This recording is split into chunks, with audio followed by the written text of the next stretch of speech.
ಆದರ್ಶಕಾವ್ಯಗಳ ಮೇಲೆ ರಾಜಮಂತ್ರಿ ಪಾಂಡೆಯವರು ಬರೆದಿರುವ ಬಾಲಬೋಧಿನಿ ಟೀಕೆ ಸ್ವಾಧ್ಯಾಯ ನಡೆದದ್ದು ಇದೆ. ನಿರ್ಜರ ಅಧಿಕಾರದ 26ನೇ ಮಂಗಲ ಕಲಶಿದೆ. ಸ್ವರೂಪಂ ಕಿಲ ವಸ್ತುನೋಸ್ತಿ ಪರಮಾ ಗುಪ್ತಿ ಸ್ವರೂಪೇಣ ಯತ್ ಶಕ್ತಕೋಪಿ ಪರ ಪ್ರವೇಶಮಕೃತಂ ಜ್ಞಾನಂ ಸ್ವರೂಪಂ ಚ ನು ಅಸ್ಯಾಗುಪ್ತಿರತೋ ನ ಕಾಂಚನ ಫಲೇ ತದ್ವಿಕುತೋ ಜ್ಞಾನಿನೋ ನಿಶಂಕ ಸತತಂ ಸ್ವಯಂ ಸಸಹಜಂ ಜ್ಞಾನಂ ಸದಾ ವಿಂದ್ಯತಿ.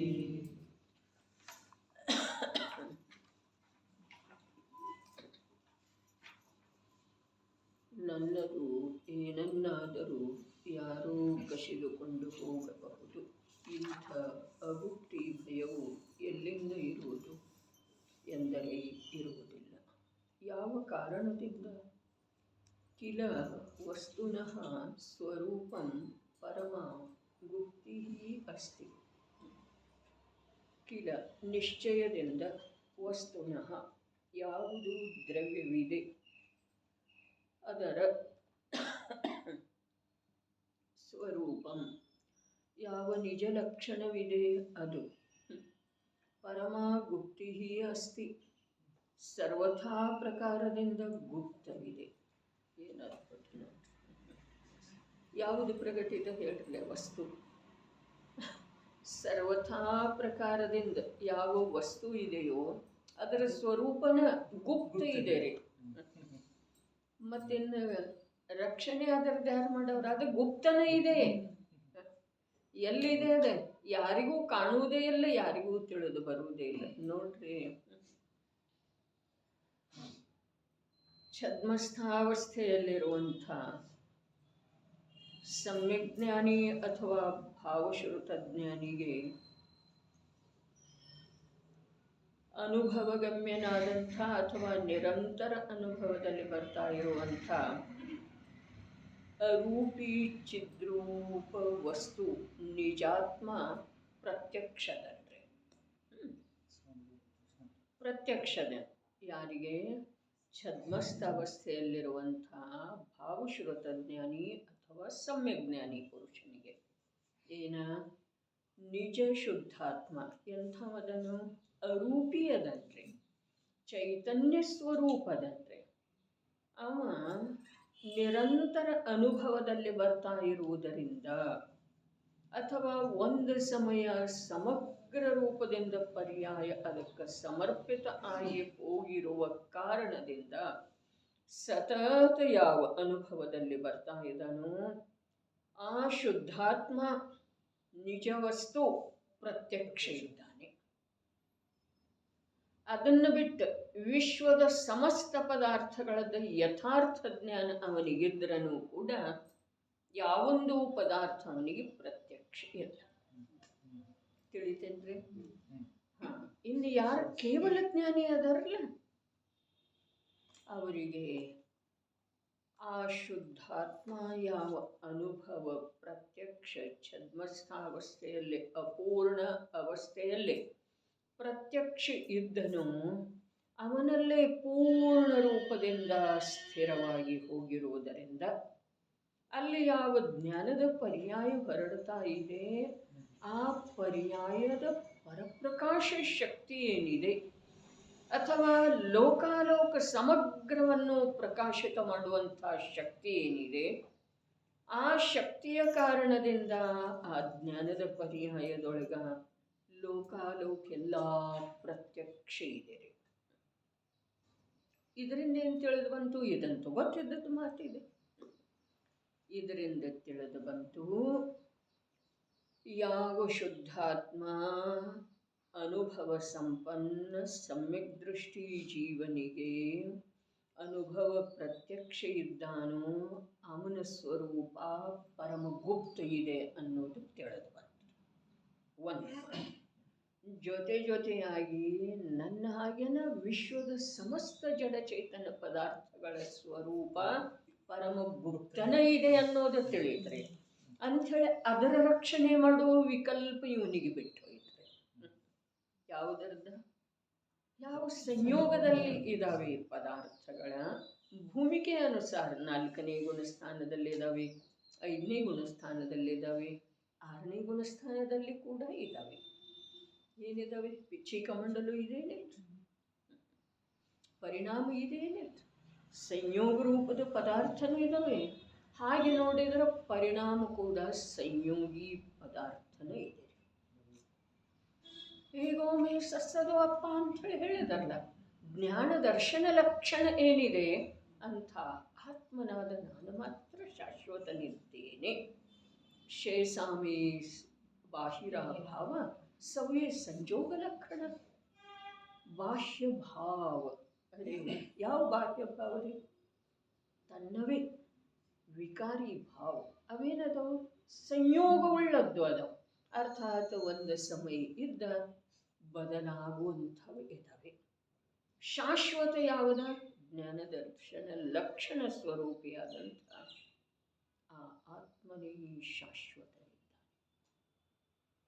ಇನ್ನು ಯಾವ ಸಂಯೋಗಿ ಪದಾರ್ಥ ಭೂಮಿಕೆಗೆ ಅನುಸಾರವಾಗಿ ಸಮ್ಯಕ್ ದೃಷ್ಟಿಯ ಜೀವನದಲ್ಲಿ ಇದ್ದಾವೆಯೋ ಅವುಗಳ ಸ್ವರೂಪ ಸ್ವಯಂ ಪರಮರಕ್ಷಿತ ಇರುವುದರಿಂದ ಅವುಗಳ ರಕ್ಷಣೆ ಮಾಡುವ ವಿಕಲ್ಪದ ಭಾರ ಅವನಿಗೆಲ್ಲ. ವಿಕಲ್ಪ ಇದೆ ರೀ, ತಿಳಿತಾ ಇದೆ, ವಿಕಲ್ಪ ಇದೆ, ಅದರ ವಿಕಲ್ಪದ ಭಾರ ಇಲ್ಲ. ಅಂದ್ರೆ ಏನು?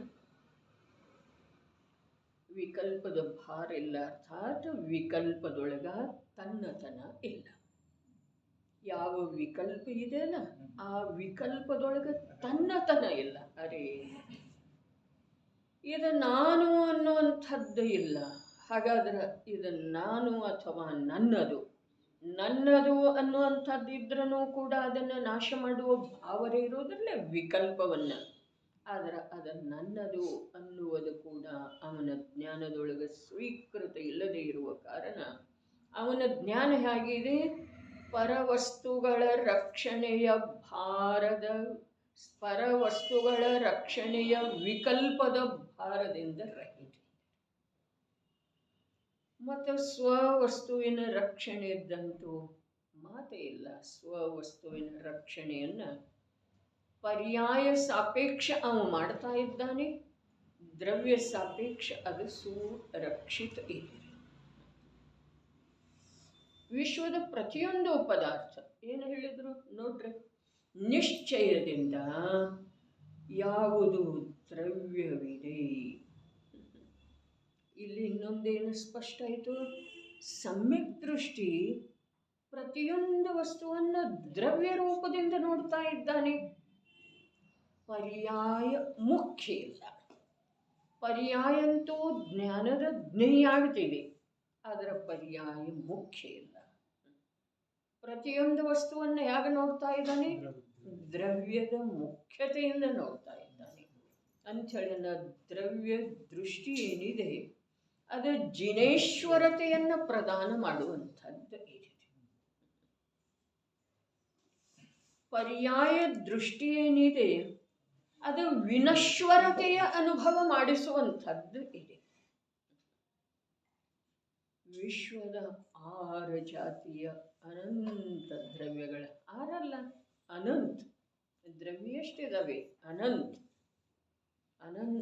ದ್ರವ್ಯಗಳ ಹೇಗಿದ್ದಾವೆ? ನಿತ್ಯ ಸ್ಥಿರ ಇದ್ದುಕೊಂಡು ನಿರಂತರ ಪರಿಣಮನಶೀಲ ಇದ್ದಾವೆ. ಪರಿಣಮನವನ್ನೇ ವಸ್ತು ಅಂಥೇಳಿ ನೋಡೋದ ಅಜ್ಞಾನಿಯ ಅನಾದಿಯ ಅಭ್ಯಾಸ ಇದೆ. ಏನ? ಪರಿಣಮನವನ್ನೇ ವಸ್ತು ಅಂಥೇಳಿ ನೋಡೋದು. ಇದು ಅಜ್ಞಾನಿ ಮಿಥ್ಯಾದೃಷ್ಟಿದ ಅನಾದಿ ರೂಢಿ ಇದೆ. ಆದರೆ ಆ ರೂಢಿ ಬಿಟ್ಟು ಹೋಗಿ ಯಾವಾಗ ಸಮ್ಯಕ್ ದರ್ಶನ ಪ್ರಾಪ್ತ ಆಗ್ತಿದೆಯೋ ಆಗ ಆ ಪರ್ಯಾಯದ ವಿದ್ಯಮಾನತೆಯೊಳಗೂ ಕೂಡ ವಸ್ತುವನ್ನು ನೋಡ್ತಾನೆ, ದ್ರವ್ಯವನ್ನು ನೋಡ್ತಾನೆ. ಪರ್ಯಾಯದ ಅಭಾವಂತೂ ಯಾವಾಗೂ ಆಗೋದನ್ನು ಇಲ್ಲ. ಪರ್ಯಾಯ ಯಾವ ಸಮಯದೊಳಗೆ ಯಾವುದಿರಬೇಕೋ ಅದುವೇ ಇರೋದ್ರಿ. ಎರಡು ಮಾತು ಹೇಳಿ.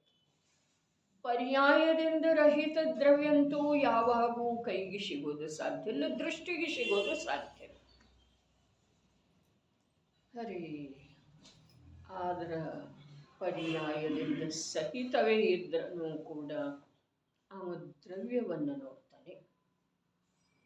ಒಂದು ಮಾತು. ಎರಡನೇದ್ದೇನಿದೆ, ಪರ್ಯಾಯ ಅಂತೂ ಯಾವುದು ಆಗುವುದಿದೆ ಅದುವೇ ಆ ಸಮಯದೊಳಗೆ ಆಗ್ತಿದೆ.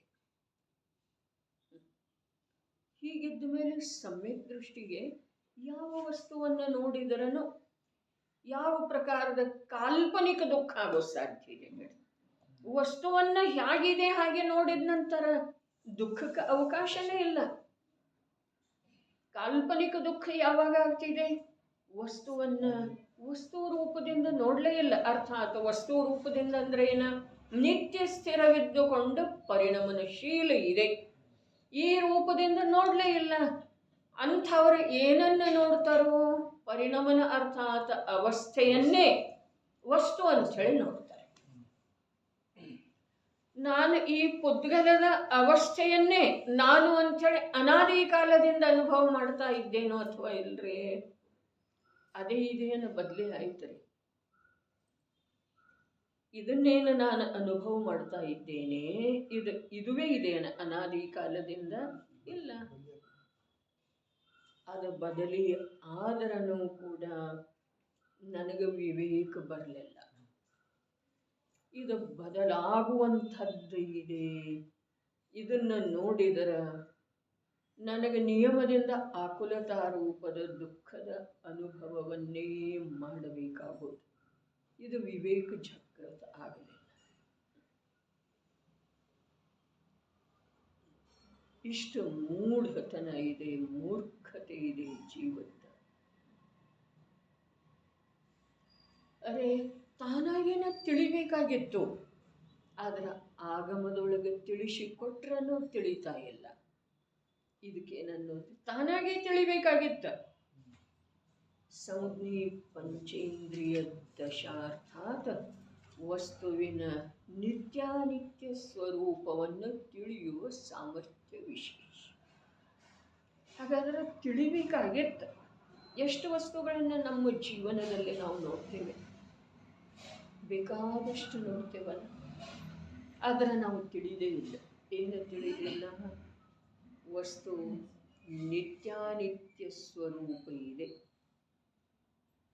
ವಸ್ತು ರೂಪದಿಂದ ಇದೆ, ಆದರೆ ವಸ್ತು ಅವಸ್ಥೆಯ ರೂಪದಿಂದ ಬದಲಾಗ್ತಾ ಇದೆ. ಇದು ಮೂಲ ಮಾತು ಇದೆ ರೀ. ಯಾವುದರದ? ಜೈನ ದರ್ಶನದ. ಜೈನ ದರ್ಶನ ಅಂದ್ರೆ ಏನ? ವಸ್ತು ದರ್ಶನ. ವಸ್ತು ದರ್ಶನದೊಳಗೆ ಅರ್ಥಾತ್ ವಸ್ತುವಿನ ದರ್ಶನ ಇದೇ ರೀತಿಯಿಂದ ಮಾಡೋದಿದೆ, ವಸ್ತು ಇದೇ ರೂಪದಿಂದ ಇದೆ. ಯಾವ ರೂಪದಿಂದ? ನಿತ್ಯ ಇದ್ದುಕೊಂಡ ನಿರಂತರ ಬದಲಾಗ್ತಿದೆ. ಏನು ಹೇಳಿದ್ರು? ನಡೆರೆ ನಿಶ್ಚಯದಿಂದ ಯಾವುದೋ ದ್ರವ್ಯವಿದೆ. ಹಾಗಾದ್ರೆ ವ್ಯವಹಾರದಿಂದ ಜೀವದ್ರವ್ಯ ಹೇಗದನ್ರಿ? ಪರ್ಯಾಯ ಸ್ವರೂಪದನು. ವ್ಯವಹಾರದಿಂದ ಜೀವದ್ರವ್ಯ ಹೇಗಿದ್ದಾನೆ? ಪರ್ಯಾಯ ಸ್ವರೂಪದನು. ನಿಶ್ಚಯದಿಂದ ಜೀವದ್ರವ್ಯ ಹೇಗದನು? ದ್ರವ್ಯ ಸ್ವರೂಪದಂತೆ. ದ್ರವ್ಯ ಸ್ವರೂಪ ಅಂತಂದ್ರೆ ಏನ? ಅನಂತ ಗುಣಗಳ ಜೊತೆಗೆ ಅನಂತಾನಂತ ಮೂರೂ ಕಾಲದ ಪರ್ಯಾಯಗಳ ಜೊತೆಗೆ ಅಭೇದವಾಗಿ ಇರುವುದು ದ್ರವ್ಯ ಸ್ವರೂಪ. ಆದ್ರೆ ಆ ಅಖಂಡ ಅನಂತ ಗುಣ ಪರ್ಯಾಯಗಳ ಪಿಂಡ ಸ್ವರೂಪನಾದಂಥ ವಸ್ತುವನ್ನ ಬಿಟ್ಟುಕೊಟ್ಟ ಒಂದು ಸಮಯದ,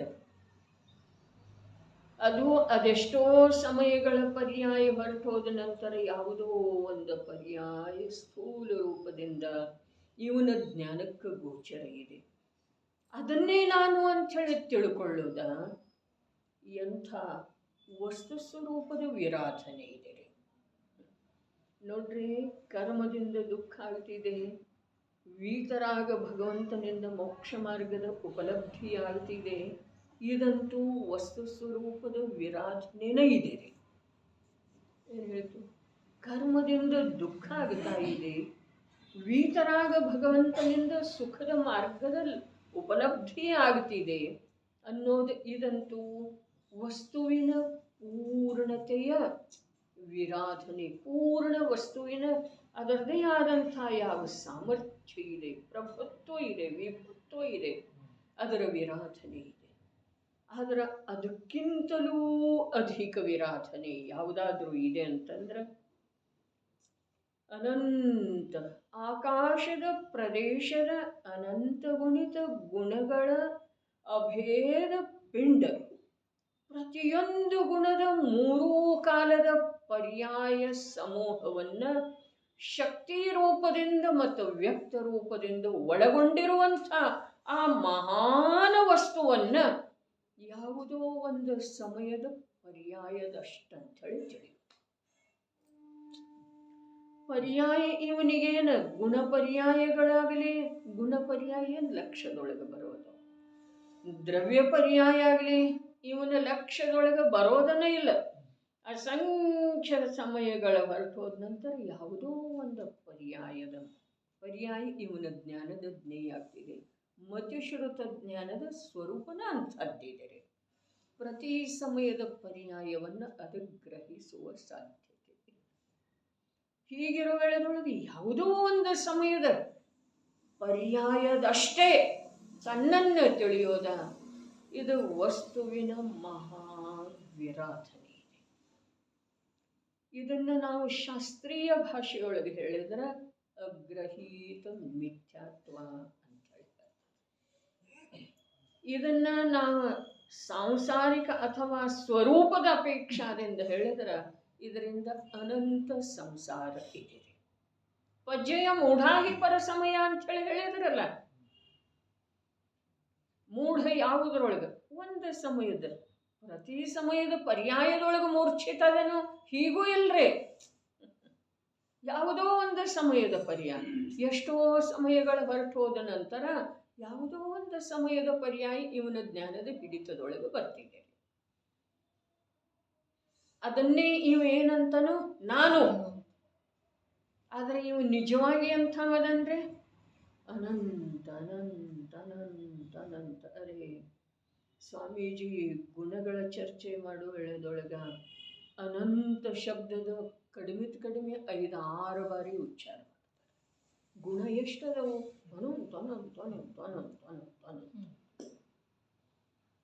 ಸತ್ಯ ಮಾತು ಇದೆ ಅಲ್ಲೇ. ಅರೆ ಅನಂತಕ್ಕೆ ಅನಂತದಿಂದ ಗುಣಾಕಾರ ಮಾಡಿದ ನಂತರ ಎಷ್ಟು ಮೊತ್ತ ಬರ್ತಿದೆಯಲ್ಲ ಅಷ್ಟಕ್ಕೆ ಮತ್ತೆ ಅನಂತದಿಂದ ಗುಣಾಕಾರ ಮಾಡೋದು, ಮತ್ತೆಷ್ಟು ಮೊತ್ತ ಬರ್ತಿದೆಯಲ್ಲ ಅದಕ್ಕೆ ಮತ್ತೆ ಅನಂತದಿಂದ ಗುಣಾಕಾರ ಮಾಡೋದು. 4 ಬಾರಿ 16 ಬಾರಿ. ಅರೆ ಇನ್ನೂ ಸ್ಪಷ್ಟ ಹೇಳಬೇಕಾದ್ರೆ ಅನಂತವನ್ನ ಅನಂತದಿಂದ ಅನಂತ ಬಾರಿ ಗುಣಿಸಿದರನು,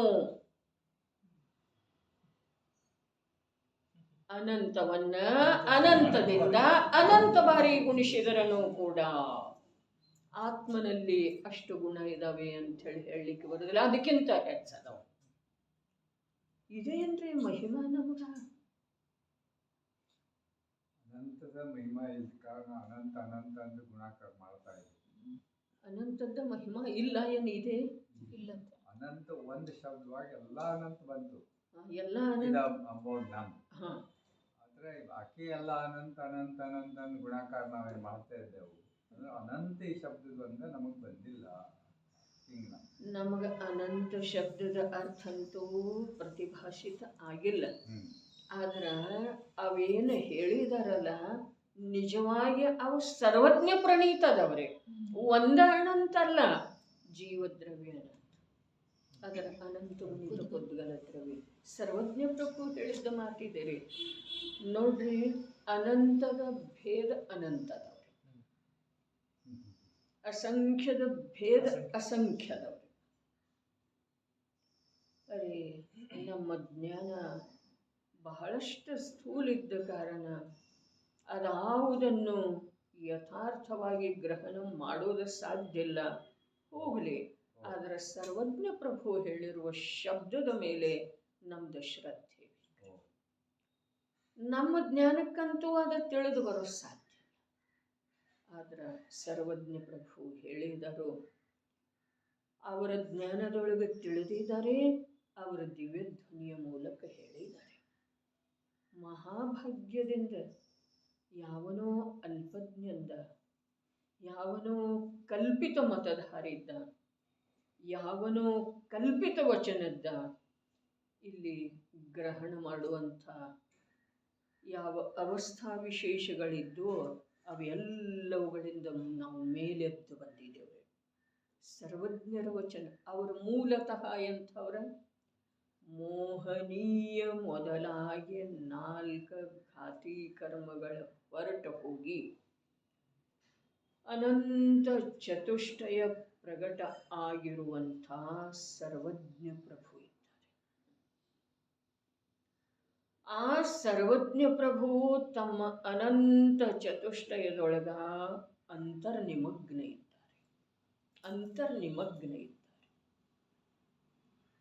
ಆ ಒಂದು ಮಹತ್ ಕಾರ್ಯ, ಅಪೂರ್ವ ಕಾರ್ಯ, ಪರಿಪೂರ್ಣ ಕಾರ್ಯ ಆತ್ಮಂದ ಆಗಿರುವುದರೊಳಗ ಹಿಂದೆ ಯಾವಾಗೋ ಅದಕ್ಕೆ ಅನುಕೂಲವಾದಂಥ ಯಾವ ಕರ್ಮದ ಬಂಧ ಆಗಿತ್ತು, ಆ ತೀರ್ಥಂಕರ ನಾಮಕರ್ಮ ಪರಮ ಔದಾರಿಕ ಶರೀರದ ಮೂಲಕ ಪ್ರವಹಿಸ್ತಾ ಇದೆ.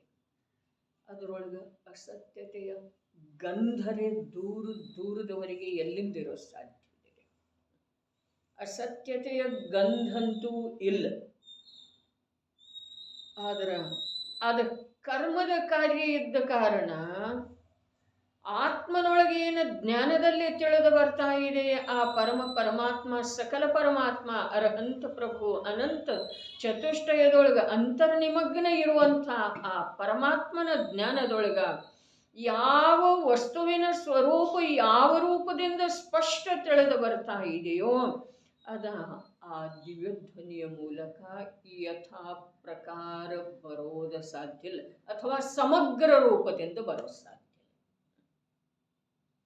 ಹೇಗಿದೆ ಹಾಗೇ ಬರ್ತಿದೆ ಅಂತ ಹೇಳಿ ಹೇಳ್ಬಹುದು, ಆದರೆ ಸಮಗ್ರ ರೂಪದಿಂದ ಬರೋ ಸಾಧ್ಯ ಇಲ್ಲ. ಅಂಥ ಅರಹಂತ ಪ್ರಭು ಏನು ಹೇಳಿದ್ರು, ವಿಶ್ವದೊಳಗ ಅನಂತ ಜೀವದ್ರವ್ಯ, ಅದರ ಅನಂತ ಗುಣಿತ ಪುದ್ಗಲ ದ್ರವ್ಯ ಇದ್ದಾವೆ, ಅದರ ಅನಂತ ಗುಣಿತ ಆಕಾಶದ ಪ್ರದೇಶ ಇದ್ದಾವೆ. ಅದೇ ನಂಬಬೇಕಾಗುವುದಿಲ್ಲ. 3 ಕಾಲದ ಪರ್ಯಾಯ. ನನ್ನ ಮಹಿಮಾ ಎಷ್ಟೇ, ಆಕಾಶದ ಪ್ರದೇಶದ ಅನಂತ ಗುಣಿತ ಗುಣ ನನ್ನಲ್ಲೇ ಇದ್ದಾವೆ. ಪ್ರತಿಯೊಂದು ಗುಣದ 3 ಕಾಲದ ಪರ್ಯಾಯ ನನ್ನಲ್ಲೇ ಪಾರಿಣಾಮಿಕ ಭಾವ ಸ್ವರೂಪದಿಂದ ವಿರಾಜಮಾನ. ಬಹಳ ಅದ್ಭುತ ಮಾತು. ಮಗ ಇಷ್ಟು ಬುದ್ಧಿವಂತ, ಮಹಿಮಾ ಬರ್ತಿದೆ, ಪರದ್ರವ್ಯತ್ರೆ ಇಷ್ಟು ಸಂಪಾದನೆ, ಅಡುಗೆ ಮನೆಯಲ್ಲಿ ನನ್ನ ಜ್ಞಾನ ಇಷ್ಟಿದೆ, ಮಹಿಮಾ ಬರ್ತಿದೆ. ಛದ್ಮಸ್ಥ ಅವಸ್ಥೆಯೊಳಗೆ, ಅಜ್ಞಾನ ಅವಸ್ಥೆಯೊಳಗೆ ಒಂದೊಂದು ಸಲ ಬರ್ತಿದೆ. ಯಾವುದರದ? ತಾನಾಗೆ ಆಗಿರುವಂಥ ಪರದ್ರವ್ಯದ ಪರ್ಯಾಯ. ಆದರೆ ಆ ಮಹಿಮೆ, ಈ ನಿನ್ನ ಸ್ವರೂಪದ ಮಹಿಮೆ ಎದುರಿಗೆ ಎಷ್ಟಿದೆ? ಹಾಗಾದರೆ ನನ್ನ ಸ್ವರೂಪದ ಮಹಿಮೆ ನನಗೆ ಇದುವರೆಗೆ ಬರಲೇ ಇಲ್ಲ. 11 ಅಂಗ 9 ಪೂರ್ವದ ಅಧ್ಯಯನ ಮಾಡಿದ್ರೂ ಬರಲಿಲ್ಲ. ಏನು ಬರಲಿಲ್ಲ? ನನ್ನ ಸ್ವರೂಪದ ಮಹಿಮೆ. ನಾನು ಯಾರು? ನನ್ನಲ್ಲಿ ಎಂಥ ಗುಣಗಳಿವೆ, ಎಂಥ ಗುಣ ಅದ. ಒಂದೊಂದು ಗುಣದ ಬೆಲೆ ಯಾರು ಮಾಡೋದು ಸಾಧ್ಯ ಇದೆ? ಸರ್ವಜ್ಞ ಪ್ರಭು, ಒಬ್ಬರ ಸರ್ವಜ್ಞ ಪ್ರಭು ಕೂಡ ಒಂದು ಗುಣದ ಬೆಲೆ ಮಾಡೋದು ಸಾಧ್ಯ ಇಲ್ಲ. ಅನಂತ ಸರ್ವಜ್ಞ ಪ್ರಭುಗಳು ಕೂಡ ನನ್ನ ಒಂದು ಗುಣದ ಬೆಲೆ ಮಾಡೋದು ಸಾಧ್ಯ ಇಲ್ಲ. ನನಗೆ ಅಂಥ ಅನಂತ ಗುಣಗಳ ಅಧಿಪತ್ಯ ಪ್ರಾಪ್ತ ಆದ್ರೂ ಕೂಡ, ಪ್ರಾಪ್ತ ಆಗುವಂಥ ಅವಕಾಶ ಇದ್ರೂ ಕೂಡ ನಾನು ಆ ತುಚ್ಛ ಪರ ಪುದ್ಗಲದ ಮಹಿಮೆ ಅನ್ಯ ದ್ರವ್ಯದ ಮಹಿಮೆ ಮಾಡ್ತಾ ಇದ್ದೇನೆ.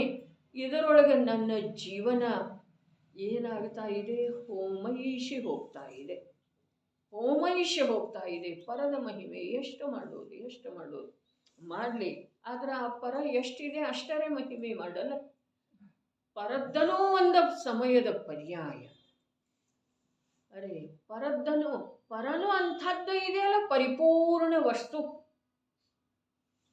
ಅಂಥೇಳಿ ಯಾರ ತನ್ನನ್ನ ಪರಿಪೂರ್ಣ ಅನುಭೂತಿಪೂರ್ವಕ ಪರಿಪೂರ್ಣ ವಸ್ತು ಹೇಗಿದ್ದಾನೋ ಹಾಗೆ ಅನುಭವ ಮಾಡಿದ ನಂತರ ವಿಶ್ವದ ಸಮಸ್ತ ಪದಾರ್ಥಗಳ ಪರಿಪೂರ್ಣ ಇದ್ದಾವೆ. ಅವು ಪರಿಪೂರ್ಣ ಇರಬೇಕಾದ್ರ ಅವುಗಳಲ್ಲಿನ ಆ ಪರಿಪೂರ್ಣತೆಯನ್ನು ಕಾಯ್ದುಕೊಳ್ಳುವಂಥ ಶಕ್ತಿ ಇದೆ ರೀ. ಅದರ ಹೆಸರನ್ನ ಗುಪ್ತತೆ, ಪರಮಗುಪ್ತತೆ. ಯಾವಾಗೂ ಬಿದ್ದು ಹೋಗೋದಿಲ್ರಿ, ಅದರೊಳಗಿನ ಒಂದು ಗುಣ ಚೆಲ್ಲಿ ಹೋಗೋದಿಲ್ಲ. ಪರಿಪೂರ್ಣ ತುಂಬಿದ್ದಿದೆ ಲಭಾಲಭ ಅಂತ ಹೇಳಿದ್ರು. ಆದರೆ ಯಾವಾಗೂ ಎಲ್ಲಿಯೂ ಚೆಲ್ಲಿ ಹೋಗೋದಿಲ್ಲದ ಇರುವೆಯಂಥ ದೇಹದೊಳಗೆ ಹೋದ್ರನೋ ಪರಿಪೂರ್ಣ ಅಷ್ಟು ಗುಣಗಳು ಇದಾವಲ್ಲ. ಆ ಆನೆಯಂಥ ದೇಹದೊಳಗೆ ಮಗರಮಚ್ಛದಂಥ ಸ್ವಯಂಭೂರಮಣ ಸಮುದ್ರದಲ್ಲಿರುವಂಥ ಎರಡೇ ಎರಡು ಮಗರಮಚ್ಚಗಳ ಇಡೀ ಸಮುದ್ರವನ್ನು ಘೇರಿಸ್ತವೆ, ಸುತ್ತ ಒರಿಯಲ್ಪಟ್ಟಿದೆ ಅವುಗಳ ದೇಹ. ಅಷ್ಟು ಅರೆ 1000 ಯೋಜನ್ರಿ, 1000 ಯೋಜನ್ ಶರೀರ. ಅಷ್ಟರೊಳಗೆ ಕೂಡ ಅಷ್ಟೇ ಗುಣ. ಹಾಗಾದ್ರೆ ಅಲ್ಲೊಂದು ಇಲ್ಲೊಂದು ಇರಬಹುದೇನು? ಏನಿದೆ ಗುಣದ ವ್ಯಾಖ್ಯೆ ಏನಿದೆ? ದ್ರವ್ಯದ ಎಲ್ಲ ಭಾಗಗಳಲ್ಲಿ, ಅರೆ ಎಲ್ಲ ಭಾಗಗಳಲ್ಲಿ.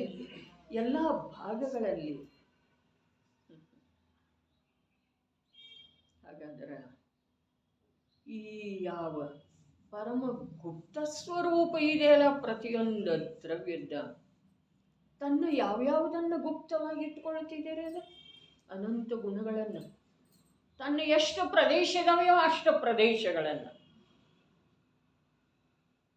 ಏನ್ರಿ ಗೌರಣ್ಣವ್ರ, ಎಂಥ ಮಹಿಮ! ಪ್ರತಿಯೊಂದು ವಸ್ತು ಏನು ಮಾಡ್ತಿದೆ? ತನ್ನ ಅನಂತ ಗುಣಗಳನ್ನು, ಆ ದ್ರವ್ಯದ ಪ್ರದೇಶ ಎಷ್ಟಿದಾವೆಯೋ ಅಷ್ಟು ಪ್ರದೇಶಗಳನ್ನು, 3 ಕಾಲದ ಪರ್ಯಾಯಗಳನ್ನು. ಅರೆ ಪರ್ಯಾಯ ಸ್ಥಿರ ಇದೆ ರೀ, ಸ್ವಸಮಯದೊಳಗೆ ಸ್ಥಿರ ಇದೆ, ಅಚಲ ಇದೆ ರೀ.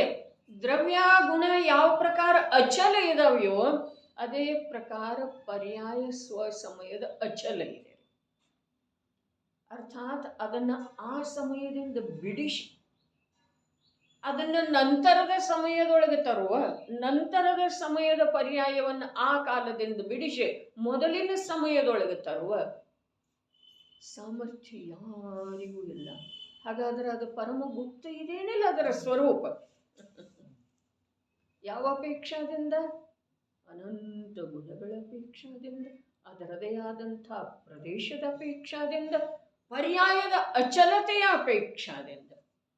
ಅರೆ ಇಷ್ಟು ಸಾಮರ್ಥ್ಯ ಜಡ ದ್ರವ್ಯ ಪರಮಾಣುವಿನಲ್ಲಿ ಇದೆ ರೀ. ಇನ್ನು ನೀ ಅದರ ಸ್ಕಂಧವನ್ನು ಹೇಗೆ ರಕ್ಷಣೆ ಮಾಡ್ತೀಪ್ಪ? ಈ ದೇಹವನ್ನು ರೋಗಕ್ಕೆ ಗುರಿಯಾಗಬಾರ್ದು, ಹಾಗೆ ರಕ್ಷಣೆ ಮಾಡೋ ತಂದೆ.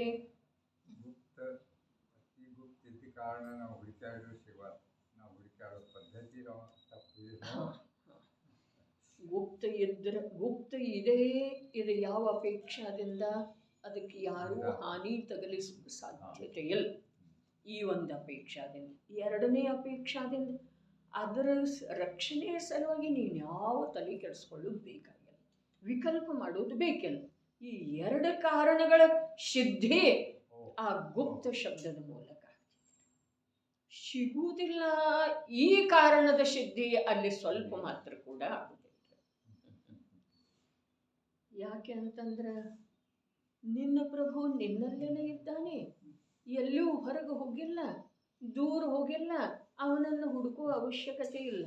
ಬಸ್ ನಾನು ಪ್ರಭು ಅಂತೇಳಿ ಪ್ರಭುವಿನ ಮೂಲಕ ಸ್ವೀಕಾರ ಮಾಡೋದಿದೆ ರೀ, ವಚನದ ಮೂಲಕ ಅಲ್ಲ. ಹಂಗೆ ಮಾತ್ರ ತಿಳಿದ್ರೆ ಏಕಾಂತ ಆಗ್ತಿತ್ತಲ್ಲ. ಹಾಂ ಅವ ದ್ರವ್ಯ ನಾವನೇ ಇದ್ದೇನೆ, ನನ್ನ ತಲೆ ಇದೆ, ನಾ ಇದ್ದೇನೆ ಅಂತ ಕುಂತ್ರ ಏಕಾಂತ ಆಗ್ಬೋದಲ್ಲ. ಏಕಾಂತ ಬೇಕನ್ನರ್ಲ, ಏಕಾಂತನ ಬೇಕ್ರಿ. ಸಮ್ಯಕ್ ಏಕಾಂತ ಅಂತಾರ್ರಿ ಅದಕ್ಕೆ. ವಸ್ತು ಅನೇಕಾಂತಾತ್ಮಕ ಇದೆ, ಅದರ ವಸ್ತುವಿನ ಪ್ರಾಪ್ತಿ ಸಮ್ಯಕ್ ಏಕಾಂತದ ಮೂಲಕ. ಅದರಲ್ಲಿ ಕೂಡ ಸಮ್ಯಕ್ ಏಕಾಂತ ಏನಿದೆ, ಆ ಸಮ್ಯಕ್ ಏಕಾಂತದ ಮೂಲಕನ ನೋಡ್ರಿ. ಯಾವ ಪ್ರಕಾರ ನಿನ್ನೆನು ಮೊನ್ನೆ ಬಂದದ್ದಿತ್ತು, ಅನೇಕಾಂತ ಕೂಡ ಅನೇಕಾಂತ ರೂಪಿ ಇದೆ. ಸರ್ವಥಾ ಅನೇಕಾಂತ ಅಂದ್ರ ಅದು ಏಕಾಂತ ಐತ್ರಿ. ಅನೇಕಾಂತ ಕೂಡ ಅನೇಕಾಂತ ರೂಪ ಇದೆ. ಏಕಾಂತ ಕೂಡ ಸಮ್ಯಕ್ ಮತ್ತು ಮಿಥ್ಯಾ ಅಂಥೇಳಿ ಎರಡು ಪ್ರಕಾರ. ಮಿಥ್ಯಾ ಏಕಾಂತ ಬೇರೆ. ಒಂದು ಯಾವುದೋ ಒಂದು ಗುಣದ ಮೂಲಕ ಸಮಗ್ರ ವಸ್ತು ಅಥವಾ ಒಂದು ಪರ್ಯಾಯದ ಮೂಲಕ ಒಂದು ಸ್ವಭಾವದ ಮೂಲಕ ಸಮಸ್ತ ವಸ್ತುವಿನ ಕಲ್ಪನೆ ಮಾಡೋದು ಅದು ಮಿಥ್ಯಾ ಏಕಾಂತ ಇದೆ. ಆ ಏಕಾಂತದೊಳಗ ಏನೇನು ಇದಾವು ಭೇದವು ಇರಲಿ, ಅವ ಮಿಥ್ಯಾ ಏಕಾಂತ ಇದೆ. ಸಮ್ಯಕ್ ಏಕಾಂತ ಯಾವುದ? ಅರೆ ವಸ್ತು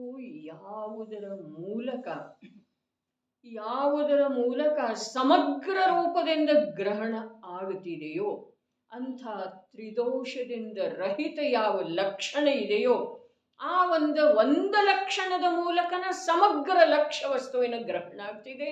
ಅದಕ್ಕೆ ಸಮ್ಯಕ್ ಏಕಾಂತ. ತ್ರಿದೋಷದಿಂದ ಏನು ದೋಷ? ಅತಿ ವಿಭಕ್ತಿ, ಅವಿಭಕ್ತಿ, ಅಸಂಭವ. ಮೂರು ದೋಷಗಳಿಂದ ರಹಿತ ಒಂದು ಯಾವುದು ಅಸಾಧಾರಣ ಲಕ್ಷಣ ಇದೆಯಲ್ಲ, ಲಕ್ಷಣ ಅಂದ್ರ ವಸ್ತು ಅಲ್ಲ. ಲಕ್ಷಣ ಅಂದ್ರ ವಸ್ತು ಅಲ್ಲ, ಆದ್ರ ಆ ಒಂದು ಲಕ್ಷಣದ ಮುಖ್ಯತೆಯಿಂದ ಆ ವಸ್ತುವಿನ ಗ್ರಹಣ ಆಗಬಹುದಾಗಿದೆ. ಒಂದು ಜ್ಞಾನ ಅಂದ್ರನ ಜೀವ ಅಲ್ಲ. ಜ್ಞಾನ ಅಲ್ಲದ ಅನಂತ ಗುಣಗಳದಾವಲ್ಲ. ಅದರ ಸಲುವಾಗಿ ಆತ್ಮನ ಪ್ರಸಿದ್ಧಿ ಮಾಡೋದಿದೆಯಲ್ಲ, ಆತ್ಮನ ಪ್ರಕಟತೆ ಮಾಡಿಸ್ಕೊಳ್ಳೋದಿದೆಯಲ್ಲ, ಅಲ್ಲಿ ಪ್ರಾರಂಭದೊಳಗೆ ಭೂಮಿಕಾ ಬಂತು ಜ್ಞಾನಿ ಮಹಾತ್ಮಂದ. ಏನ ಒಂದು ಜ್ಞಾನನ ಜೀವದ ಸ್ವರೂಪ ಇದೆ. ಅರೆ 25-30 ಪೇಜ್ ಇದೆ ರೀ. ಎಷ್ಟು ಪ್ರಕಾರದಿಂದ ಸಿದ್ಧಿ ಮಾಡಿದ್ದಾರೆ. ಮುಂದೆ 47 ಶಕ್ತಿಗಳದ ವಿವೇಚನೆ ಇದ್ರೂ ಕೂಡ ಅವ ಜ್ಞಾನವನ್ನ ಮೀರಿ ಇಲ್ಲ.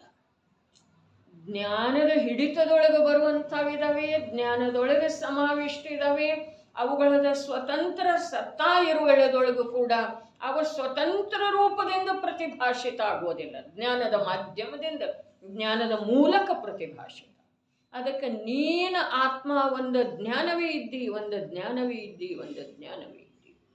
ಆ ಜ್ಞಾನ ಮಾತ್ರ ಆತ್ಮ ಅಂತ ಹೇಳಿದ್ರೆ ಏಕಾಂತ ಆಗುವುದಿಲ್ಲನ? ಇದೇ ಪ್ರಕಾರ ಪ್ರಶ್ನೆ. ಅದು ಏಕಾಂತ ಆಗೋದಿಲ್ಲ ಅನ್ನೋದ್ರದ ಸಿದ್ಧಿ ಬಹಳಷ್ಟು ಮಾಡಿದ್ರು. ಅದು ಏಕಾಂತ ಯಾಕೆ ಆಗೋದಿಲ್ಲ ಅಂತಂದ್ರ, ಜ್ಞಾನ ತನ್ನ ಸಹವರ್ತಿಯಾದಂಥ ಅನಂತ ಗುಣಗಳ ನಿಷೇಧ ಮಾಡುವುದಿಲ್ಲ. ಆದ್ರ ವಿಕಾರಿ ನಿರ್ವಿಕಾರಿ ಸಮಯವರ್ತಿ ಪರ್ಯಾಯ ಮತ್ತು ಪರದ್ರವ್ಯ ದೇಹ ಕರ್ಮ ಅವುಗಳಲ್ಲೇ ಏನು ನನ್ನತನದ ಕಲ್ಪನೆ ಇದೆಯಲ್ಲ ಅವುಗಳ ನಿರಾಕರಣೆ ಮಾಡುವ ಸಲುವಾಗಿ ಜ್ಞಾನ ಹೇಳಿದ್ದಾರೆ. ಆದ್ರೆ ಆ ಜ್ಞಾನ ಶ್ರದ್ಧೆಯಿಂದ ರಿಕ್ತ ಇರುವುದಿಲ್ಲ, ಆ ಜ್ಞಾನ ಚಾರಿತ್ರದಿಂದ ರಿಕ್ತ ಇರುವುದಿಲ್ಲ, ಆ ಜ್ಞಾನ ಪ್ರಭುತ್ವದಿಂದ, ವಿಭುತ್ವದಿಂದ, ಅಸ್ತಿತ್ವದಿಂದ, ವಸ್ತುತ್ವದಿಂದ ಎಷ್ಟದವಲ್ಲ ಅವೆಲ್ಲವುಗಳಿಂದ ರಿಕ್ತ ಇರುವುದಿಲ್ಲ. ಒಂದು ಮಾತು. ಮತ್ತು ಆ ಜ್ಞಾನ ಎಂಥದ್ದಿದೆ ಅಂತಂದ್ರೆ ಅನಂತ ಗುಣಗಳ ಅಭೇದ ಪುಂಜನಾದಂಥ ಆತ್ಮನ ಪರಿಚಯ ಆ ಜ್ಞಾನದ ಮೂಲಕನ ಆಗ್ತಿದೆ. ಜ್ಞಾನದಿಂದನ ಆಗ್ತಿದೆ, ಜ್ಞಾನದೊಳಗನ ಆಗ್ತಿದೆ, ಜ್ಞಾನದ ಸಲುವಾಗಿನ ಆಗ್ತಿದೆ, ಜ್ಞಾನದಲ್ಲೇ ಅದನ್ನು ಇರಿಸಲಾಗ್ತಿದೆ. ಸಂಪ್ರದಾನ ಅಪಾದಾನ ಎಲ್ಲಾರೇ ಅವುಗಳದ್ದ 16ನೇ ಗಾಥೆ ಪ್ರವಚನ ಸಾರದೊಳಗ ಈ ಪೀಯೂಷದೊಳಗೆ ಬಂದದ್ದೇ ಇದೆ. 6 ಏನು ಅದಾವಲ್ಲ ಕರ್ತೃ ಕರ್ಮ ಕರಣ ಸಂಪ್ರದಾನ ಅಪಾದಾನ ಅಧಿಕರಣ ಇವು 6 ಇಂಥ ಸುಂದರ ಚರ್ಚೆ ಅದನ್ನು ಅನ್ಯತ್ರ ಎಲ್ಲೂ ನೋಡಲಿಕ್ಕೆ ಸಿಗ್ತದೆ. ಷಟ್ ಕಾರಕ ಮಣ್ಣಿನಲ್ಲಿ ಮಡಿಕೆ ಆಯ್ತಲ್ಲ, ಆ ಮಡಿಕೆಯನ್ನ ಮಣ್ಣಿಗೆ ಕೊಡಲಾಯ್ತಂತ ಹೇಳ್ತಾರೆ. ಬಹಳ ಅದ್ಭುತ. ನೀರು ತುಂಬುವ ಸಲುವಾಗಿ ವ್ಯವಹಾರಕಾರಕ ಅದಕ್ಕೆ ನೋಡ್ರಿ, ಸೂಕ್ಷ್ಮತೆಯೊಳಗ ಇಳಿಯೋದ ಅಥವಾ ಸರ್ವಜ್ಞ ಪ್ರಣೀತ ವಸ್ತು ವ್ಯವಸ್ಥೆ ಏನಿದೆ ಅದರದ ಸರ್ವಜ್ಞರ ಮಾಧ್ಯಮದಿಂದ ಸತ್ಯ ಅಂಥೇಳಿ ದೃಢವಾಗಿ ನಂಬೋದ. ಇವು 2 ಮಾರ್ಗ ಬಿಟ್ಟರೆ ಇನ್ನೊಂದು ಮಾರ್ಗ ಸುಖಿಯಾಗುವ ಸಲುವಾಗಿ ಯಾವುದೇ ಜೀವನಿಗೆ ಯಾವುದೇ ಕಾಲದೊಳಗ ಇರೋದು ಸಾಧ್ಯ. ಆದರೆ ಸರ್ವಜ್ಞ ಪ್ರಣೀತ ವಸ್ತುವನ್ನು ಶ್ರದ್ಧೆ ಮಾಡಿದ ನಂತರ ಕೂಡ ಭವಾಂತರದಲ್ಲಿ ಆ ವಸ್ತುವಿನ ಪ್ರತ್ಯಕ್ಷ ಪ್ರಾಪ್ತಿಯ ಸಲುವಾಗಿ ತಾನು ಮತ್ತು ಪ್ರಯತ್ನ ಮಾಡಲೇಬೇಕು. ನಿಷ್ಠೆಯಿಂದ ಏನಾಗ್ತಿದೆ ಅಂತಂದ್ರೆ, ಇವೇನು ವ್ಯವಹಾರದಿಂದ ಹೇಳಿದರಲ್ಲ, ವ್ರತ ಭಕ್ತಿ ಪೂಜೆ ಇವುಗಳ ಕುರಿತಾಗೇನು ಶ್ರದ್ಧೆ ಅಥವಾ ನಿಷ್ಠೆ ಇದೆಯಲ್ಲ, ಆ ನಿಷ್ಠೆಯ ಫಲಸ್ವರೂಪವಾಗಿ ಮುಂದಿನ ಭವದೊಳಗ ಈ ಜೀವನಿಗೆ ಇನ್ನೂ ಮುಂದೆ ಹೋಗುವಂಥ ಅವಕಾಶ ಸಿಗೋದು ಸಾಧ್ಯ ಇದೆ. ಅಂಧಶ್ರದ್ಧೆಯಿಂದ ಸಿಕ್ಕೋದಿಲ್ಲ. ಅದಕ್ಕೆ ವಿಷಾಪಹಾರದೊಳಗ ಸಿದ್ಧಸೇನ ದಿವಾಕರ ಹೇಳಿದರು, ನೀನು ಅಮೃತ ಅಂಥೇಳಿ ನಂಬಿ ನೀರು ಕುಡಿದ್ರೂ ಕೂಡ ಅದು ಅಮೃತದ ಕಾರ್ಯ ಮಾಡ್ತಿದೆ. ಜಿನವಚನದ ಬಗ್ಗೆ ಹೇಳುವೆಳೆದೊಳಗೆ ಹೇಳಿದ್ದಾರೆ. ಔಷಧ ಅಮೃತ ಅಂಥೇಳಿ ನಂಬಿ ಅಥವಾ ಇದುವೇ ದಿವ್ಯ ಔಷಧ. ಅರೆ ಸದಾ ಸುಖದಾಸ್ಜಿ ಹೇಳಲಿಲ್ಲೇನ್ರಿ, ಈ ಸಮಯದಲ್ಲಿ ಜಿನೇಂದ್ರರ ವಚನ ರೂಪದ ಅಮೃತವೇ ನನಗೆ ಪರಮ ಔಷಧವಿದೆ. ಬಹಳ ಮರೆತು ಹೋಗೋದನ್ನು ಸಾಧ್ಯ. ಮೊದಲೆಲ್ಲ ಬಹಳಷ್ಟು ಚರ್ಚೆ ಮಾಡಿದ್ರು. ಶರೀರದಲ್ಲಂತೂ ಅಂಗುಲ ಪ್ರಮಾಣದೊಳಗೆ 96 ರೋಗಗಳಿದ್ದಾವೆ. ಯಾವುದೋ ಒಂದು ರೋಗ ಯಾವುದೋ ಒಂದು ಔಷಧದ ನಿಮಿತ್ತದಿಂದ ಅಸಾತಾದ ಉಪಶಮ ಆಯಿತು ಅಂತಂದ್ರೆ ಆ ನಿಮಿತ್ತದಿಂದ ಆಯಿತು ಅಂತೇಳಿ ಹೇಳಬಹುದಾಗಿದೆ. ಮೂಲಂತೂ ರೋಗ ಅಸಾತಾದ ಉದಯದಿಂದ ಬಂದ. ಅದಕ್ಕೆ ಯಾವ ಔಷಧಿ ಮಾಡ್ತೇಪ್ಪ ಇದು ಕೇಳಿದ್ದಾರೆ. ಇನ್ನು ಇಷ್ಟು ರೋಗ ಇರೋ ವೇಳೆದೊಳಗೆ ಯಾವ್ಯಾವ ರೋಗಕ್ಕಂಥೇಳಿ ನೀನು ಔಷಧಿ ಮಾಡ್ತಿ ಅಂಥೇಳಿ ಕೇಳಿದ್ದಾರೆ. 2 ಅದಕ್ಕೆ 3ನೇದಾಗಿ ಅವರು ಹೇಳಿದರು, ಈ ಸಮಯದಲ್ಲಿ ಜಿನೇಂದ್ರರ ವಚನ ರೂಪದ ಅಮೃತವೇ ಪರಮ ಔಷಧವಿದೆ. ಎಂಥ ವಾಕ್ಯ! ಮೊದಲು ಹೇಳಿದರು ಅಸಾತಾದ ಉದಯವನ್ನ ಹೋಗಲಾಡಿಸುವ ಔಷಧಂತೂ ಲೋಕದೊಳಗೆ ಇಲ್ಲ. ಇದೇನ್ರಿ ಎಂಥ ವೈಜ್ಞಾನಿಕ ಕಾರಣ ಅಂಥೇಳಿದ್ರೆ, ಮೋಕ್ಷಶಾಸ್ತ್ರದ ಮೇಲೆ ಟೀಕೆ ಬರೆಯುವಂಥ ರಾಮ್ಜಿ ಭಾಯಿ ಹೇಳಿದರು, ವಿಶ್ವದೊಳಗೆ ಅನೇಕ ಮತಗಳಿದ್ದಾವೆ, ಮತ ಪ್ರವರ್ತಕರೇ ಇದ್ದಾರೆ. ಆದರೆ ಜೈನ ದರ್ಶನದೊಳಗೆ ವಸ್ತುವಿನ ಸಿದ್ಧಿಯನ್ನು ಪರಮ ವೈಜ್ಞಾನಿಕ ರೂಪದಿಂದ ಮಾಡಲಾಗಿದೆ ಅಲ್ಲ, ಅದನ್ನು ಯಾವ ದರ್ಶನದೊಳಗೆ ಮಾಡಿಲ್ಲ ಅಂತ. ಬಹಳ ಅದ್ಭುತ ಮಾತಾರೆ. ಎಷ್ಟು ವೈಜ್ಞಾನಿಕವಾಗಿ ಸಿದ್ಧಿ ಮಾಡಿದ್ದಾರೆ. ಏನ ಮೊದಲ ರೋಗಂತೂ ಅಸಾತಾವೇದನೀಯದಿಂದ ಬರ್ತಿದೆ. ಅಸಾತಾವೇದನೀಯವನ್ನು ದೂರ ಮಾಡುವಂಥ ಔಷಧಿ ಅಂತೂ ಲೋಕದೊಳಗೆ ಇಲ್ಲ. ಅವ ಎಮ್ಡೀರೇ ಇರಲಿ, ಬೇಕಾದ್ರೆ ಮತ್ತೆ ಯಾವ ಡೀರೇ ಇರಲಿ.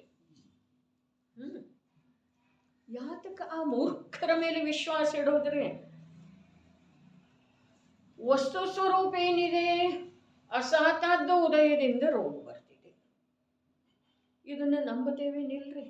ನಂಬಬೇಕೇನು ಬೇಡ್ರಿ? ಇಷ್ಟ ಅಧ್ಯಯನ ಮಾಡಿದವರ ಆ ಅಸಾತಾದ್ದ ಉದಯವನ್ನು ದೂರ ಮಾಡುವಂತಹ ಸಾಮರ್ಥ್ಯ ಯಾವ ಬಿಸಿ ನೀರಿನೊಳಗನೂ ಇಲ್ಲ, ಕುದಿಸಿದ ನೀರಿನೊಳಗನೂ ಇಲ್ಲ, ಯಾವ ಔಷಧ ಆಯುರ್ವೇದದೊಳಗನೂ ಇಲ್ಲ, ಯಾವ ವೇದದೊಳಗನೂ ಇಲ್ರಿ. ಇದೇನ್ರಿ? ಇಲ್ಲ. ಇದು ಮೊದಲನೇ ಕಾರಣ ಕೊಟ್ಟ ಅದರದ ನಿರಾಕರಣೆ. ಮೇಲೆ ಬಾ ಅಂತ ಹೇಳಿದಾರ್ರಿ. ಮೇಲೆ ಬಂದ ನಂತರ ಎರಡನೇದಾಗಿ ಏನು ಹೇಳಿದ್ರು? ಅಂಗುಲ ಪ್ರಮಾಣ ಪ್ರದೇಶದೊಳಗೆ 96 ರೋಗ ಇದಾವೆ. ಯಾವುದು ಯಾವಾಗ ಉದಯಕ್ಕೆ ಬರ್ತಿದೆ ಹೇಳಕ್ಕೆ ಬರೋದಿಲ್ಲ, ಯಾವುದು ಯಾವಾಗ ಉದ್ಭವ ಆಗ್ತಿದೆ ಹೇಳಲಿಕ್ಕೆ ಬರೋದಿಲ್ಲ. ರೋಗ ಇದಾವಂದ ಮೇಲೆ ಅರೆ ಸರ್ಪದೊಳಗೆ ಹುತ್ತಿನೊಳಗೆ ಸರ್ಪ ಅದಾವಂದ ಮೇಲೆ ಯಾವಾಗ ಯಾವ ಸರ್ಪ ಹೊರಗೆ ಬರ್ತಿದೆ ಏನು ಮುಹೂರ್ತ ಬೇಕ್ರಿ? ಹಾಗೆ ಯಾವ ರೋಗ ಪ್ರಕಟ ಆಗ್ತಿದೆ ಯಾರು ಹೇಳಲಿಕ್ಕೆ ಬರ್ತಿದೆ? ಎರಡದು. ಮೂರನೇದೇನು ಹೇಳಿದ್ರು? ಎಷ್ಟು ರೋಗಕ್ಕೆ ಔಷಧಿ ಮಾಡಿದ್ರೂ ಕೊನೆಗೆ ಮರಣಂತೂ ಬರ್ತಿದೆ. ಅರೆ ರೇ, ಯಾರು ಇಲ್ಲ ಅನ್ಲಿಕ್ಕೆ ಸಾಧ್ಯ ಇದೆ ರೇ? ಅಲ್ಲಿ ಒಯ್ದರೆ ಇಲ್ಲಿ ಒಯ್ದರೆ, ಅದು ಮಾಡಿದರೆ ಇದು ಮಾಡಿದರೆ, ಆ ಆಪರೇಷನ್ ಆಯ್ತು, 10 ಆಪರೇಷನ್ ಅದು. ಅರೆ ಕೊನೆಗೆ ಎಲ್ಲ ಮಾಡಿದ ನಂತರ ಮರಣಂತೂ ಬಂದು ತೀರ್ತಿದೆ. ಮರಣ ರೋಗ ಅಂತೇಳಿ ನಮ್ಮ ದರ್ಶನದೊಳಗೆ ಹೇಳಿದಾರೆ. ಅವ್ರು ಯಾಕಂತಾರ್ರಿ ರೋಗ ಅಂತೇಳಿ? ಎಷ್ಟು ರೋಗಗಳಿಗೆ ಔಷಧ ಮಾಡಿದ್ರೂ ಮರಣಂತೂ ಬರ್ತಿದೆ. 3 ಕಾರಣ ಕೊಟ್ಟು ಏನು ಹೇಳಿದ್ರು? ಅದರ ಸಲುವಾಗಿ ಈಗ ಜಿನೇಂದ್ರರ ವಚನ ರೂಪದ ಅಮೃತವೇ ಪರಮ ಔಷಧಿ ಇದೆ ನಮ್ಮ ಸಲುವಾಗಿ ಅಂತಂದ್ರೆ ಇಷ್ಟು 3 ಮಾತಿನ ನಿರ್ಣಯ ಮಾಡಿರುವಂಥವರ ಸಲುವಾಗಿ. ನಿರ್ಣಯ ಮಾಡೋದು, ದೃಢ ಆಗೋದು. ಇನ್ನು ಇದಕ್ಕಿಂತ ಮುಂದಿಂದ ಯಾವ ಪಂಚ ಪರಮಾಗಮಗಳ ಉಪಲಬ್ಧ ಆದವಲ್ಲ ಭಗವಾನ್ ಕುಂದಾಚಾರ್ಯರು, ಆ ಪರಮಾಗಮ ಸಮಯ ಸಾರದ ಯಾವ ಆ 311 ಗಾಥೆಗಳಿದ್ದಾವೆ. ಅಲ್ಲೇನು ಹೇಳಿದ್ರು? ಯಾವ ಸಮಯದೊಳಗೆ ಯಾವ ಜೀವದ ಪರ್ಯಾಯ ಯಾವ ರೂಪದ ಆಗೋದಿದೆಯೋ ಅದು ಸುನಿಶ್ಚಿತ ಇದೆ. ಅದನ್ನು ಬದಲಾಯಿಸಬೇಕಾದ್ರೆ ಆ ಪರ್ಯಾಯ ಬದಲಾಗುವಂಥದ್ದಿಲ್ಲ, ಅಚಲ ಇದೆ. ಅದು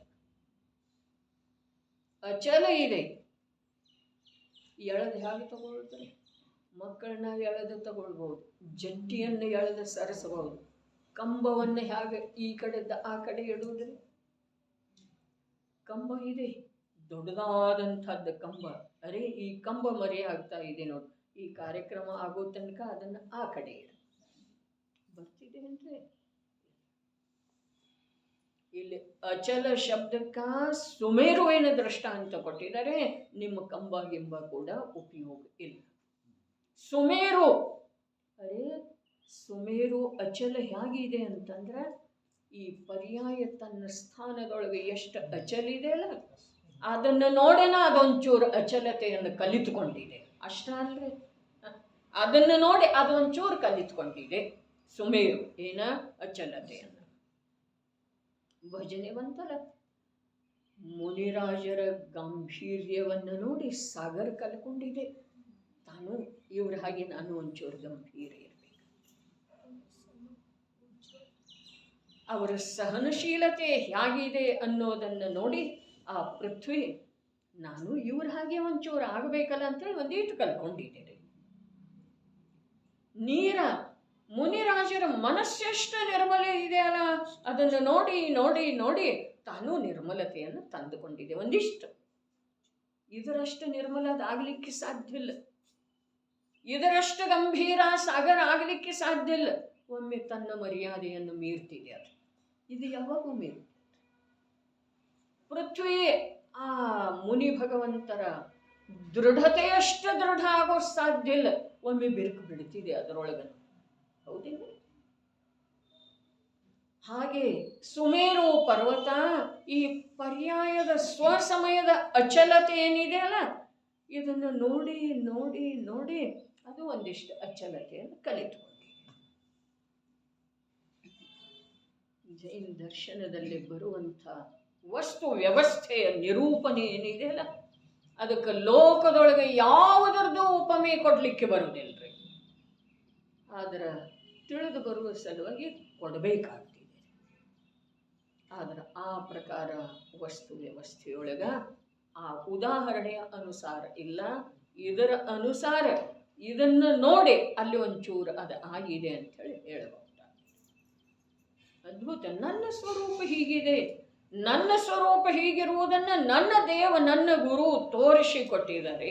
ನಾನು ಆ ಗುರುವಿನ ಪರಂಪರೆಯವ, ನಾನು ಆ ದೇವನ ಪರಂಪರೆಯವ, ನಾನು ಆ ಸರ್ವಜ್ಞ ಪ್ರಭುವಿನ ಮಾರ್ಗದೊಳಗೆ ಸಾಗುವ ಸಲುವಾಗಿ ಈಗ ಜನ್ಮ ಎತ್ತಿ ಬಂದಿದ್ದೇನೆ. ಈ ಭೋಗಿಸುವ ಸಲುವಾಗಿ, ರಾಗ ಮಾಡುವ ಸಲುವಾಗಿ, ದ್ವೇಷ ಮಾಡುವ ಸಲುವಾಗಿ, ವೈರ ವಿರೋಧ ಸಾಧಿಸುವ ಸಲುವಾಗಿ ನನ್ನ ಜನ್ಮ ಇಲ್ಲ. ನನ್ನ ಜನ್ಮ ಯಾವುದರ ಸಲುವಾಗಿದೆ? ಅರೆ ಆ ಸರ್ವಜ್ಞ ಪ್ರಭುವಿನ ಸತ್ಯ ಅಹಿಂಸೆಯ ಮಾರ್ಗದೊಳಗೆ ಹೋಗುವ ಸಲುವಾಗಿ. ಸತ್ಯ ಯಾವುದಿದೆ, ಅಹಿಂಸೆ ಯಾವುದಿದೆ? ಅರೆ ತ್ರಿಕಾಲಿ ಸತ್ಸ್ವರೂಪದ ವಸ್ತು ನಾನಿದ್ದೇನೆ ಅನ್ನುವುದು ಒಂದೇ ಲೋಕದೊಳಗೆ ಸತ್ಯ ಇದೆ. ಮತ್ತು ಅಹಿಂಸೆ ಯಾವುದಿದೆ? ಆ ಸತ್ಸ್ವರೂಪದೊಳಗ ಉತ್ಪಾದವೇ ರೂಪದ ಸತ್ತ ಭಿನ್ನ ಇದೆ ಅಂಥೇಳಿ ತಿಳ್ಕೊಳ್ಳೋದೇ ಅಹಿಂಸೆ. ಈ ಪ್ರಕಾರದ ಮಾರ್ಗ, ಅಂಥ ಮಾರ್ಗದೊಳಗೆ ನಮ್ದು ಜನ್ಮ ಆದದ್ದಿದೆ. ಮಹಾನ್ ಭಾಗ್ಯ ಇದೆ. ಅಷ್ಟದ ಪರಿಣಾಮ ಜೀವ ಮಾಡ್ತಾನೆ ಸ್ವತಂತ್ರ